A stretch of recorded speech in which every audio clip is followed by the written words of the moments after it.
A mí siempre me ha interesado mucho el tema de la muerte. Y no es porque sea gótica y oscura y trágica, sino que yo siento que, bueno, con el nacimiento es lo más importante en nuestra vida. Todos nos vamos a morir. Y por ende, desde que tengo conciencia, es como una temática que ha estado súper presente para mí. Sobre todo porque tiene dos ejes. Uno, el tema de la finitud, que yo creo que no es tan terrible. O sea, de alguna forma sabemos que independiente de lo terrible que sea el día a día, de los problemas que tengamos o lo que sea, en algún momento va a terminar. La finitud para mí es lo que hace preciosa la vida y es lo que también nos da un poco un respiro. Pero también tiene el tema de la pérdida, que para mí es lo complejo. O sea, vamos a perder todo y a todos los que amamos en algún momento. Por ende, desde chica siempre me ha interesado reflexionar respecto al tema de la muerte y en algún momento yo creo que cuando estaba en la universidad, al leerse a ciertos autores, empecé a darme cuenta sobre la relación súper patológica que hay en Occidente con la muerte, este ocultamiento, este distanciamiento, que es algo relativamente reciente, porque no era así. Y yo siento que la mayoría de los problemas que tenemos, tanto a nivel individual como colectivo, tienen que ver con esto, tienen que ver con este horror, con este miedo, con este quiebre con la muerte. Y en algún momento descubrí a Caitlin Doty en YouTube y vi que ella aterrizaba y compartía su experiencia respecto al tema de la muerte, trabajando como mortician, y de alguna forma articuló ciertas de estas problemáticas que a mí siempre me habían importado y me habían hecho ruido. Así que hoy día les quiero compartir algunos de mis libros favoritos de antropotanatología, que es una de mis obsesiones. Yo creo que es de las temáticas que más me interesan en términos literarios. Probablemente con el romanticismo y el gótico es una de las partes más grandes de mi biblioteca. Y este es el primer libro que publicó Caitlin Doty, se llama Smoke Gets in Your Eyes. Está traducido al español porque de hecho yo la primera vez que lo encontré fue en una librería acá y creo que se traduce algo así como Hasta las cenizas. Y cuenta sus experiencias trabajando como mortician en un crematorio, por eso el tema de las cenizas. Y Caitlin Doty es una persona bien reflexiva, yo siento que es bien inteligente, tiene un humor súper especial, un humor negro que es bien característico de la gente que trabaja en la industria de la muerte. Y es bien comprometida también, o sea, ella está con la Orden de la Buena Muerte, como muchos de los autores y de los artistas que yo respeto y que tienen que ver con el tema de la antropotanatología, en que ellos están comprometidos con volver a naturalizar el tema de la muerte en Occidente y darle un cariz más positivo. O sea, no es necesariamente algo negativo y todos nos vamos a morir, por ende, o sea, amiguémonos con esta idea y también defendamos los derechos que tenemos respecto a esta área. Y bueno, este libro es súper amigable porque es como bien poco técnico, no es un libro teórico, es un libro mucho más de lo vivencial, desde la experiencia, y de hecho yo en ese momento se lo regalé a mucha gente. Yo creo que por eso no tengo la edición en español, porque la presté y la perdí. Así que se los recomiendo. Ella después ha publicado otros libros que también son muy buenos y yo sé que ahora está trabajando en uno sobre el Titanic. Pero este es bien imprescindible si a uno le importa el tema de la muerte. Luego tengo este libro que es un poco más técnico, porque este sí es una reflexión, que es La negación de la muerte, de Ernest Becker, que yo creo que debe estar en español, estoy casi segura. En que Ernest Becker plantea que todo lo que hacemos lo hacemos porque nos vamos a morir, porque necesitamos trascender a la muerte.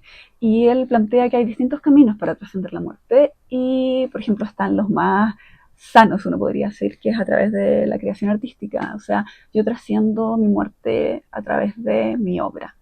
Pero también están aquellos que son más dañinos, por ejemplo, él plantea que la guerra, que todas las cosas que hacen los seres humanos, las hacemos porque nos vamos a morir.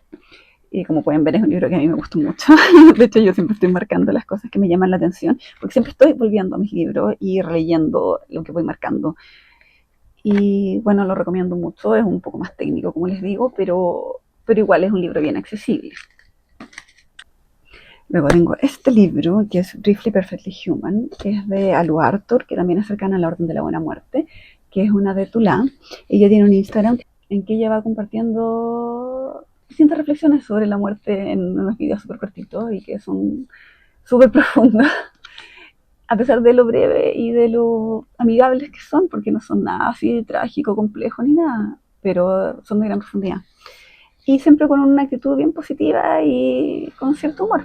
En este libro, que lo publicaba yo creo el año pasado, Arthur cuenta su experiencia, como ella vivía una vida y era una abogada que trabajaba en una ONG y que en algún momento estaba súper desconforme con su vida, con su día a día, sufriendo perdida, y cómo encontró el camino y se convirtió en una títula cuando creo que fue su cuñado, enfermó con un cáncer y ella vivió todo este proceso.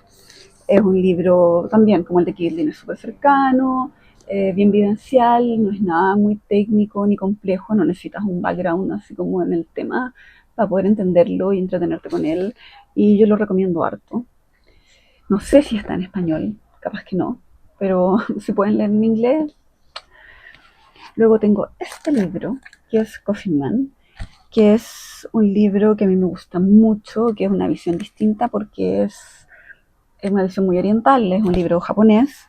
De hecho, yo creo que la película Final de Partida, no sé si la vieron, está basada o inspirada en este libro. Es súper vivencial de un hombre cercano al budismo, Chin, que por distintas razones debe dejar como la vida que tenía y comenzar a trabajar como mortician.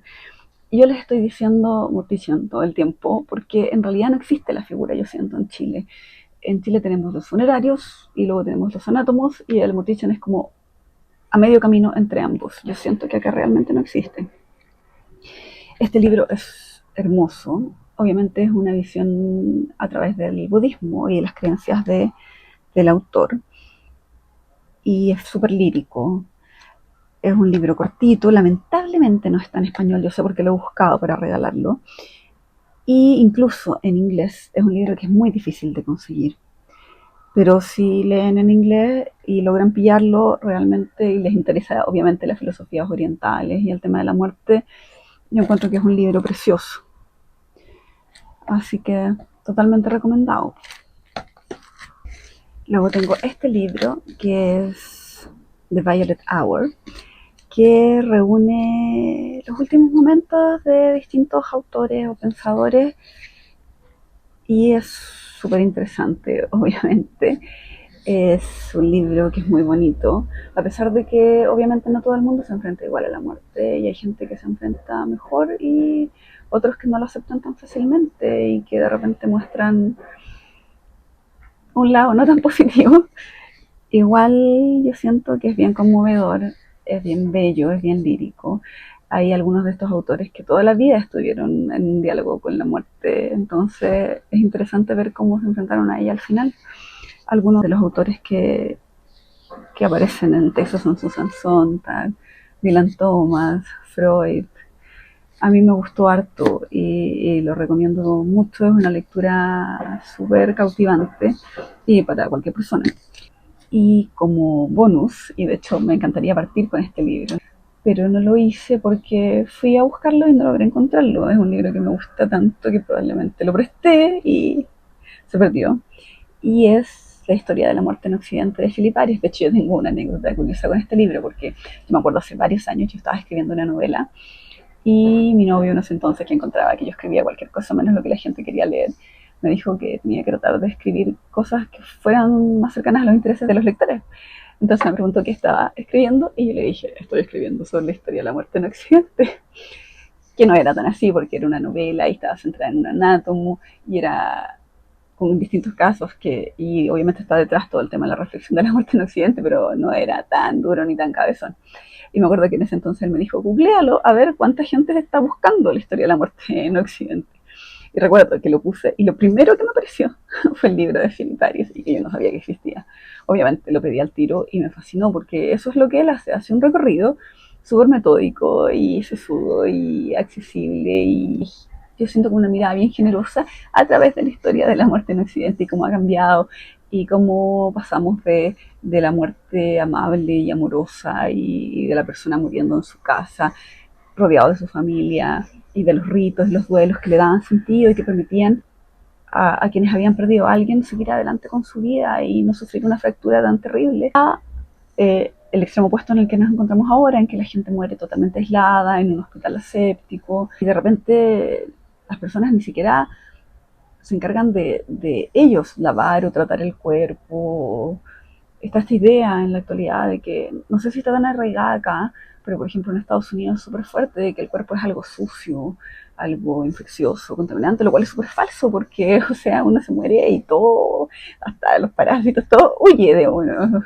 Los cadáveres son relativamente limpios, obviamente hay excepciones. Y es súper interesante ver cómo fue esta evolución y este proceso, cómo se fue dando y por qué. Y es súper accesible el libro de Aries y es amigable para cualquiera. Yo siento que es como la base del tema si uno quiere explorar un poquito más al respecto. Así que eso, te los recomiendo mucho. Me encantaría mostrárselos, pero no los tengo aquí.